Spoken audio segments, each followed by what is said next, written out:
పెళ్ళయి ఈ అమ్మాయికి ఆల్మోస్ట్ 9 ఇయర్స్ అయిపోతూ ఉంది. ఆల్రెడీ ఒక బాబు ఉన్నాడు, బాబుకు కూడా 7 ఇయర్స్. ఇప్పుడు ఈ అమ్మాయికి 29 ఇయర్స్ అండి. ఫస్ట్ ప్రెగ్నెన్సీ తర్వాత మళ్ళీ ప్రెగ్నెన్సీ నిలబడలేదు అని చెప్పి మన దగ్గరకు వచ్చింది ఈ అమ్మాయి. యాక్చువల్లీ ఫస్ట్ ప్రెగ్నెన్సీ వీళ్ళు ఢిల్లీలో ఉంటారు, ఇప్పుడు ఏదో ఇక్కడ వ్యాపారం చేసుకునే దానికని ప్రొద్దుటూరుకు వచ్చారనమాట.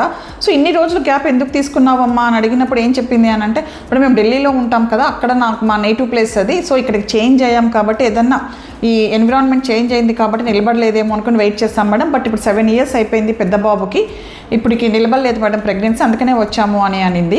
మనం అన్ని టెస్టులు చేసి చూసాము, అన్ని టెస్టులు చేసి చూస్తే అమ్మాయి ఏజ్ వచ్చేసి ఆల్మోస్ట్ 29 ఇయర్స్ ఏంటండి. ఫస్ట్ ప్రెగ్నెన్సీ నార్మల్గా వచ్చింది, పెళ్ళైన సంవత్సరానికి ఆమెకు ప్రెగ్నెన్సీ నిలబడింది.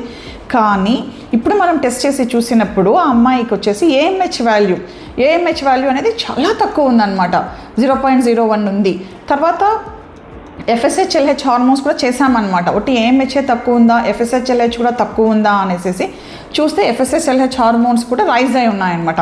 సో ఏఎంహెచ్ తక్కువ ఉండి FSH-LH ఎక్కువ ఉన్నాయి అని అంటే మనకి ఇట్ ఇండికేట్స్ ఆమెకి ఓవేరియన్ రిజర్వ్ లేదు అని అర్థమైపోతుంది. సో తనకి మేము కౌన్సిల్ చేసాం, అమ్మ నీకు ఏఎంహెచ్ వాల్యూ తక్కువ ఉంది ప్లస్ FSH-LH వాల్యూస్ ఎక్కువ ఉన్నాయి కాబట్టి నువ్వు డోనర్ ఎగ్కి వెళ్తే బాగుంటుంది అని చెప్పేసి ఎగ్ డొనేషన్కి ఒప్పుకునింది ఆ అమ్మాయి.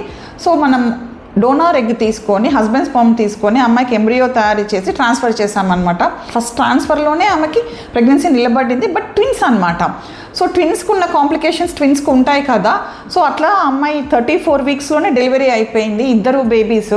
కానీ ఇప్పుడు ఒక బేబీ ప్రీటర్మ్ డెలివరీ వల్ల ఒక బేబీ చనిపోయింది, ఇంకొక బేబీ ఉంది. సో ఈ బేబీ హెల్తీగా ఉందండి ఇప్పుడు. సో ఇవాళ తను సూచర్ రిమూవల్కి వచ్చింది మన దగ్గరికి. బట్ నేను చెప్పేది ఏమన్నానంటే, ఫస్ట్ ప్రెగ్నెన్సీ న్యాచురల్గా అయింది, నార్మల్గా అయింది, మాకు పెళ్ళైన సంవత్సరానికే వచ్చింది కాబట్టి మాకు మళ్ళీ పిల్లలు బాగా పుడతారు అని మాత్రం అనుకోవద్దండి. మనం ఇప్పుడు ఉన్న ఎన్విరాన్మెంటల్ కండిషన్స్లో కానీ మనం తీసుకునే ఫుడ్ వల్ల కానీ ఎప్పుడు ఏమి మార్పులు మన బాడీలో జరుగుతాయన్నది మనం చెప్పలేము. సో ఈ అమ్మాయికి ఫస్ట్ టైం నార్మల్గానే అందింది, కానీ సెకండ్ టైంకి వచ్చేటప్పటికి ఎగ్ రిజర్వ్ అనేది ఆల్మోస్ట్ 0 ఈ అమ్మాయికి. అందువల్ల వీళ్ళు IVF ఆప్ చేసుకోవాల్సి వచ్చింది. సో ఫస్ట్ ప్రెగ్నెన్సీకి మీకు ఇంకొక చైల్డ్ కావాలనుకుంటే సెకండ్ ప్రెగ్నెన్సీకి అందడం లేదు అని అనుకుంటే చాలా ఎక్కువ రోజులు వెయిట్ చేయొద్దండి. 3-4 ఇయర్స్ వెయిట్ చేసి మీకు నిలబడకపోతే మీరు డాక్టర్ని కలవడం మంచిది. Thank you so much.